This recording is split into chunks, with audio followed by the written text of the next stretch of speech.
Meet Yuuji, our ugly main character with absolutely nothing going for him. Bro's broke, down bad, and surviving each day hoping some hot waifu next door accidentally gives him the best moment of his miserable life. Sadly for him, life keeps serving pain instead of fan service. Then he lands at an academy packed with 5 stacked waifus, carrying racks big enough to sink a ship. Let's begin his story. Yuuji Kazami gets released from a police station without much fuss, and is picked up outside by a bespectacled woman who nearly drives them both into a truck when she spots what looks like a weapon in his bag. He takes the wheel without hesitation and steers them clear. They arrive at Mihama Academy, a place that carries more security than it lets on, where the principal, Chizuru Tachibana, cheerfully informs him that the entire student body amounts to just 6 people. A first-year named Sachi Kamine, dressed in a full maid uniform, materializes out of nowhere and shows him to his room as dormitory leader. The following morning runs like clockwork: jog, shower, school, and along the way, he meets the energetic Amane Sue and a reluctant Makina Irisu, the latter being bribed into a handshake with snacks. Inside, he walks into Michiru Matsushima mid-performance and holds his own through every jab she throws at him. Class begins with one notable absence, Yumiko Sakaki, who later greets him by drawing a knife, which he neutralizes without breaking stride. That evening, Amane slips into his room uninvited and mentions his late sister Kazuki with a reaction that carries far more weight than she lets show, quietly murmuring as she leaves that she has finally found him. Elsewhere, Sachi assembles explosives, Yumiko grips her blade on the rooftop, and Yuuji opens a case full of weapons after a call from someone named JB, making it very clear that nothing about this school is ordinary. Yumiko comes at Yuuji from behind with full confidence, only to find him stepping aside before she even gets close, which frustrates her more than the failed attempt itself. She walks off with a warning and very little else to show for it. Back in class, Amane pulls him aside with advice about moving too fast with Yumiko, while her bare foot works its way against his under the desk until Sachi peeks below and Amane plays completely innocent. Later, Yuuji finds Makina napping under a tree and sticks around long enough to help her catch a crawfish, catching her before she topples into the pond along the way. She warms up quickly after that and starts calling him Oni-chan, handing him an apple before running off while Yumiko watches from the roof above. A flashback fills in Yumiko's resistance to sharing the academy with a boy, and her daily attacks on Yuuji continue until one clumsy lunge exposes more than she intended, much to Michiru's quiet delight. Chizuru later tells Yuuji the academy is Yumiko's territory and leaves solving the problem entirely to him. A blonde woman in a Ferrari then turns up at the gate, introduces herself through Yuuji as JB, his part-time boss and guarantor, and drops a reminder that any misstep on his end ends in an accidental death before she drives away. That evening, Yuuji catches Yumiko's arm mid-attack, hands the knife back calmly, and a quiet, tentative truce begins to settle between them. Yuuji comes back from his morning jog and catches Amane in the middle of breaking into his room, so he hangs back and watches through the wall as she discovers his empty bed, picks up his shirt for a long sniff, climbs in, and makes herself very comfortable with his pillow. He walks in at exactly the wrong moment, and the look on her face leaves no room for explanation. The next morning, with all 3 of them running late, Yuuji teaches Makina a running song to keep the pace, one whose lyrics mirror Amane's earlier activity closely enough to make her squirm with every verse. Meanwhile, Sachi quietly puts together a grocery list for the household, and Amane and Michiru notice that Makina has started borrowing Yuuji's mannerisms and carrying herself with a certain borrowed arrogance. On a walk, Yumiko mentions to Yuuji that Amane carries a mental illness connected to a traffic accident. Later, he stumbles across Michiru in a standoff, with a cat that has stolen her pouch and helps her retrieve it through a creative but chaotic plan involving her pigtails, which he has since labeled Alpha, Bravo, and Charlie. The cat escapes anyway, and she names it Meow Kitty. Yuuji accidentally agrees to a custom pouch from Sachi and scrambles to redirect the design towards something bearable, landing on a detailed bush dog version with built-in sound effects. Michiru ends up snatching it before he can, and Makina walks away with it instead. During baseball practice later, Amani sprains her ankle and Yuuji treats it in the nurse's office, where she confesses her feelings and, after being turned down, settles for the role of Big Sister, a title he reluctantly accepts while she pats his head with visible satisfaction. At the end of the day, he mentions his late master's name out loud for the first time, Asako. Yuuji finds Michiru standing at the edge of a cliff during his morning jog, watching the ocean, and the Academy's cat makes her real reason fairly obvious, even while she denies it. The two sit together on the grass, and she tells him the ocean is beautiful, but admits the night sky makes her feel small and trapped, confessing that she sometimes imagines disappearing on her own terms, rather than waiting for the feeling to take her.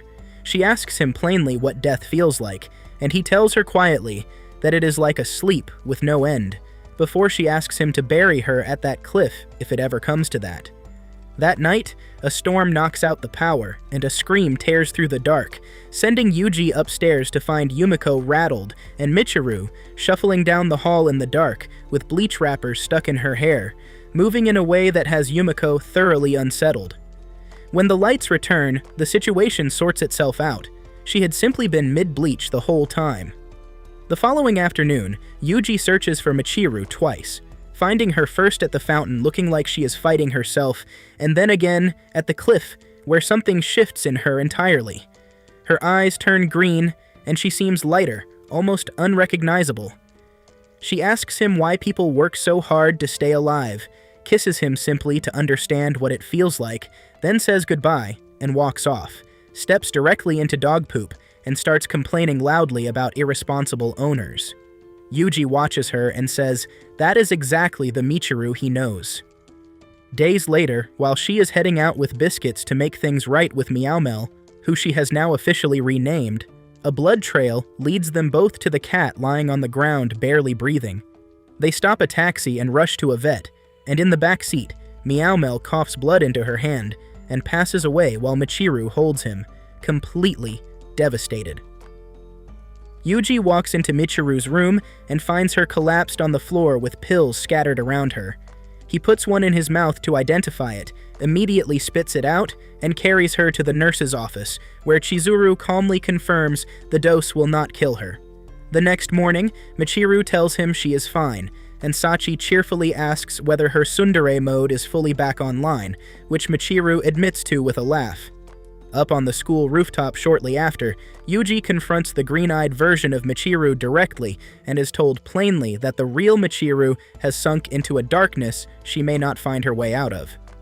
Back at the dorm, Sachi passes along a locked box. Michiru surrendered, and when Yuuji opens it, he finds an exchange journal between Michiru and her alternate self that points clearly toward a heart transplant. He confronts the other Michiru with the journal and forces a pill on her that he claims will bring the real one back. Her eyes shift to blue, but the returning Michiru immediately declares that she wants to die, so she never has to feel that kind of loss again. And Yuuji accepts the wish without flinching. She wakes up paralyzed inside a casket, and he begins burying her alive, telling her this is exactly what she asked for. Through a series of flashbacks, her past unfolds. A crushing piano teacher, a first wish to disappear, a rooftop friendship with a girl who was teetering on the edge, small quiet joys they shared together, and then the moment the girl jumped anyway and said goodbye. The grief stopped Michiru's heart, and a voice during surgery offered to carry the weight with her. Trapped underground, she finally accepts that her friend is gone, chooses life, and fights her way back to the surface. Yuuji pulls her free after waiting 3 days without eating, and she falls into his arms in tears. On the ride home, she asks what he would have done if she had actually died, and he reveals the pill was candy the entire time. They visit the girl's old home together. The other Michiru finds her quiet closure, and Michiru returns to kneel at Meow's grave, finally at peace. A flashback reveals that Yumiko grew up as the daughter of a mistress, kept at a distance from her father until her brother's death forced her back into the picture. When a classmate tried getting close, Yumiko sliced her own palm with a box cutter and scared everyone away, learning early that isolation was safer than trust. JB meets privately with Michiaki, the Sakaki family head, who wants Yumiko pushed into leading the Tohin Railway Group and gives the green light to use physical force if necessary, though JB quietly suggests a different route. Back at the academy, Yuuji follows Yumiko outside during a board game, teases her with the nickname Yumi, and notices she has been sketching, though she has no confidence in her own work. 3 men close in on them before anything else can develop, and Yuuji puts all 3 down without slowing his pace before pulling Yumiko under a bridge as lightning cracks overhead. Sheltered there, she finally lets her guard down and tells him everything. A father who wanted a son, a mother who wasted away apologizing for the wrong things, grandparents who treated her like a burden, and a Sakaki name she has always considered a curse rather than a birthright. When they return to the academy, Michiaki is already there threatening to expel Yuuji and ship Yumiko abroad, unless Chizuru complies. Yumiko storms out, confronts her father with a Walther PPK she purchased online, fires warning shots, and eventually clips his shoulder before pulling a grenade and detonating it. Michiaki rushes in believing she is dead and breaks down completely. The next day at the family grave, he receives a note from her room asking that Mihama stay open, unaware that Yumiko is standing alive behind a nearby tree, having staged the entire thing with Yuji's help. She cries quietly, thanks her father for the life he gave her despite everything, and walks away into a fresh start with a new family registry and the first genuine smile she has allowed herself in years. Michiru bursts out of the dorm on a Sunday morning, rushing Sachi to hurry, only to be gently informed that it is the weekend and campus is closed, sending her quietly back to bed while Sachi stands there already aware of how much Yuuji has been shifting things for everyone around him without any of them fully realizing it. Makina drags Sachi over to a news segment about kids counting in the bath, and the resulting dare to count all the way to 10,000 ends, with Sachi passing out in the tub that night. Amane gets her to bed, Makina sits beside her in tears blaming herself, and while the others step out for ice cream, Yuuji hears Sachi murmur the name Yukun in her sleep, and feels something long buried stir inside him. The following day she recovers, but Yuuji has already slipped away on a rare day off to revisit a neighborhood from his past.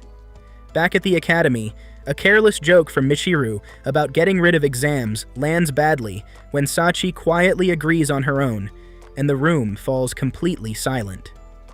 Over the following nights, Sachi moves through the school methodically, wiring tanks, gasoline, and dynamite throughout the entire building until she is nearly done setting the timers. At which point, the other girls walk in unexpectedly, and her attempt to stop the countdown only keeps it running. She throws herself on top of a rolling stick of dynamite as it rolls into view. The timer hits 0, and absolutely nothing happens. Yuuji walks in and reveals he had already worked through every single bomb and frozen each one at 0. The realization that her entire plan had a miscalculation is enough to make Sachi lose control on the spot. After she changes, Yuuji finally looks at her and says it plainly. She is Sa-chan, his childhood friend. She tells him everything. Parents too busy to notice her, a 10th birthday promise they never got to keep, a moment she ran off to the park in loneliness, and the truck that hit her parents as they ran toward her calling her name. Her father died, her mother fell into a coma, and Sachi decided that day to become perfectly obedient forever. Yuuji tells her firmly that it is alright to want things for herself, pats her head with real warmth, and she holds on to him while she cries. He sets off all the dismantled bombs as fireworks. The girls watch in complete awe from the dorm, and the next day, he takes Sachi to her family's factory, where birthday signs and photographs of her are still up. Her mother left a note, explaining that her name means happiness, and after visiting her mother at the hospital on the way home, Sachi quietly asks Yuuji to hold her for 1 minute, and he does. Yuuji receives an email from Makina informing him that she has officially promoted him from brother to father, and when he brings it up with her in person, she confirms it with 0 hesitation and complete sincerity. He gathers the other girls to break the news. Confusion spreads across every face in the room, and he follows up by calling JB, whose reaction is exactly the same. He explains that Makina handed him a check for 70 billion yen, her entire lifetime allowance, and that turning his back on her simply was not something he was capable of doing. JB digs into the Irisu family and returns with a heavy file. Makina's father had worked as an accountant for the Ministry of Defense before dying in what was officially logged as an accident, and on that same day, Makina had been kidnapped. The trauma that followed stripped her of her place as heir, which passed to her younger sister, something Yuuji had not known until that moment. Summer break training begins quickly, with Makina taking swings and attempting grabs, while Yuuji puts her in a leg lock every single time, and later she misses her first sniper shot before landing the second cleanly on target. Yumiko wanders into the restricted zone, gets torn into for it, and declines a turn with the rifle in favor of chess, which earns her pulled cheeks from a very unimpressed Makina. When Amane leaves for a trip, Makina sends her off with a mortifyingly loud send-off at the station. Later, Makina asks Yuuji whether he is heading home for the break, and after he tells her he has no home to return to, she decides, without hesitation, to join him on his visit to his master's grave in Yamanashi. He tells her about Asako Kusakabe along the way, how she took him in, shaped him into who he is, and meant far more than just a teacher. They find eye drops still in the fridge at the old house, and a photograph of a young Yuuji standing with JB and Asako, and Makina thanks Asako out loud at the grave for everything she gave him. The following day, Makina spots her younger sister Serena across the street, ducks out of sight, and watches her step into a car that immediately explodes. Makina is knocked unconscious in the blast, brought back to the dorm, and Yuuji confirms that Serena survived but is in critical condition. She breaks down in tears from the relief. At headquarters, JB introduces her secretary Chiara Farrell, whose immediate fan reaction Yuuji handles awkwardly enough to earn a scolding, and when he pushes back, JB hands him his next mission envelope, and the name inside belongs to Makina. A flashback pulls back the curtain on the night Makina's father was gunned down, with the final cruelty being a whispered reminder that his own wife had been using him all along. Makina jolts awake from the nightmare, cries herself back to sleep, and the morning moves forward as though nothing happened. At headquarters, JB's superior is furious over Yuuji's defiance, and the order goes out to locate and squeeze him for Makina's whereabouts, though the men sent under a bridge to close in on him find out quickly that dropping in on Yuuji unannounced is never a good idea, as he comes down out of nowhere and dismantles every single one of them before they can regroup. 20 hours earlier, he and Makina had slipped out of the dormitory quietly, with Michiru handing him 2,000 yen, Amane packing Makina a lunchbox, and Sachi presenting her with a small apple sapling as a quiet symbol of hope. Yuuji made a promise, as they walked out, that he would not let anything happen to her, and later told JB without blinking that his own life was going on the line before Makina's would. That night at the rented apartment, he found her asleep with dried tears on her face, and the following day, headquarters swept the building while the two of them hid inside a refrigerator, slipping away in an untraceable vehicle as an explosion tore through the place behind them. When Makina realized she had left her sapling behind, she went back despite being told not to, handled the first man by using a fictional TV character called Tuna Man as a distraction before choking him out, and was shot by a second man before Yuuji arrived and fought them off. He carried her toward a hospital, but JB cut him off at gunpoint and took Makina herself. Makina woke up in the hospital to find the sapling sitting beside her bed, while her mother Kyoka visited with barely any emotion to spare, more focused on Serena's need for a transplant than her eldest daughter's recovery. That same night, Yuuji walked into Kyoka's office in a delivery disguise and put her down without hesitation. The next morning's news reported the assassination of the Iris Global Company president, and Yuuji quietly understood that JB had cleared the way for him. When Makina was discharged, he was waiting at the door, and the look on her face said everything that needed to be said. They returned to school together and were welcomed warmly by the girls, all except Michiru, who immediately demanded her 2,000 yen back. JB drops Yuuji back at school and plants a kiss on his cheek just before he steps out of the car, and his expression makes it very clear he could have done without it. Sachi witnesses the whole thing, claims she saw nothing, and then immediately asks whether she is about to get kissed to buy her silence, followed by wondering aloud if that comment is going to get her in trouble. Yuuji tells her to leave, and she does. Back in his room, Amani is already there ironing his clothes and offers him dinner, a shower, or herself, and he goes straight for the shower without a second thought. Over dinner, she admits that her persistence has always been rooted in something genuine, and when Sachi's email arrives, carrying a photo of JB's goodbye kiss, Amani calls him out on it without hesitation. He explains that JB is his employer, and that the kiss means nothing beyond her usual habit of pushing buttons, but Amani keeps going and asks if he wants her to be jealous. When she tells him she will let it go if he kisses her, he stands up, pulls her in, and does exactly that. She goes still and quietly admits it was her first. He tells her she can be his girlfriend under one condition. If he ever disappears or dies, she is not allowed to mourn him. She agrees, asks if he actually has feelings for her, and when he says yes, she drops to her knees and starts giggling because it has finally happened. Then she starts crying, and the name she brings up freezes everything. Yuuji Kazami, his sister, was her classmate. 6 years ago on August 14th, a minibus carrying 14 girls from a basketball summer camp vanished, and Amane is the only one who walked out alive.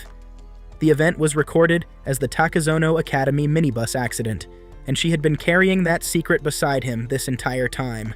Feeling the full weight of it, she hands him a journal from that day, and the story begins pulling itself apart through its pages. The bus blows a tire and plunges off a cliff into a forest, and when Amane comes to, Kazuki is right beneath her. They pull the others from the wreck, 11 students and their advisor Yoshihiko, and quickly discover there is no signal, no way out, and no path to safety. Kazuki takes quiet control, gathering food, treating wounds, and keeping things together while the club president Chiaki tries to lead from the front and mostly adds to the noise. Kazuki tells Amane she is her first real friend, and Amane holds on to those words as the first day closes on something far worse than any of them are ready for. On the second morning, Amane wakes to find Kazuki already gone and heads into the forest after her, marking trees with X's so she does not lose her way back. She finds her collecting edible plants, asks if there is a route home, and Kazuki says there is but that the timing is not right yet. When Amane admits she worries about her wandering off alone, Kazuki seems genuinely caught off guard, apologizes quietly, and promises not to leave her behind again. Back at camp, a helicopter passes overhead, and the girls wave and scream from below, but it never spots them, and Amane's last attempt with the minibus horn changes nothing as it disappears and takes their clearest shot at rescue with it. By the third day, 3 girls have died and begun to decay in the summer heat, and while Yoshihiko digs graves, most of the others can barely look.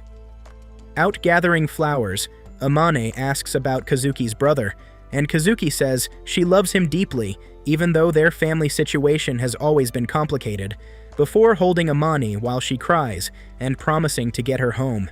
The days that follow bleed into each other in the worst ways, food rationed strictly by the 4th day, rain pinning them down on the 5th, and Kazuki slicing the last carrots into smaller pieces on the 6th, just to keep Ritsu from completely losing it over the count.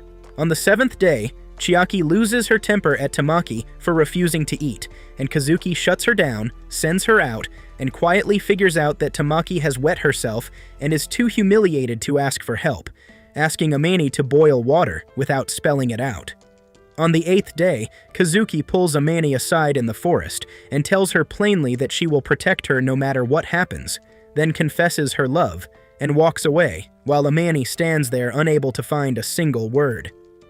By the 9th day, Yoshihiko has taken half the remaining food and set off alone believing he has found a way down, and by the 10th, Kazuki is coaxing Amane into eating snails again, while Mifuyu's wound has already filled with maggots, and Tamaki is quietly telling Amane she wants to die. By the 11th day, Haruna has come completely unhinged. Megumi has been secretly sharing her rations with her sick puppy Alioni, and everyone is too weak to keep pretending. On the 12th day, the rain stops, and Alioni dies. Kazuki proposes eating him, Chiaki agrees because the alternative is starvation, Ritsu breaks down entirely trying to carve the meat, and Kazuki steps in, handles it herself while the girls eat and weep. And it becomes the day Amane says she will never be able to erase from her memory. On the 13th day, Megumi collapses after eating the wrong plants. Haruna's mind continues slipping from vitamin deficiency. Mifuyu's blood poisoning is visibly worsening, and Tamaki has gone completely unresponsive. Amane sits in the dark, feeling like there is nothing left, but Kazuki tells her firmly that it is far too early to be giving up on surviving. By the 14th day, whatever strength remains in the group has nearly run dry, and Kazuki pulls Amane close and finally shares what she has been holding back.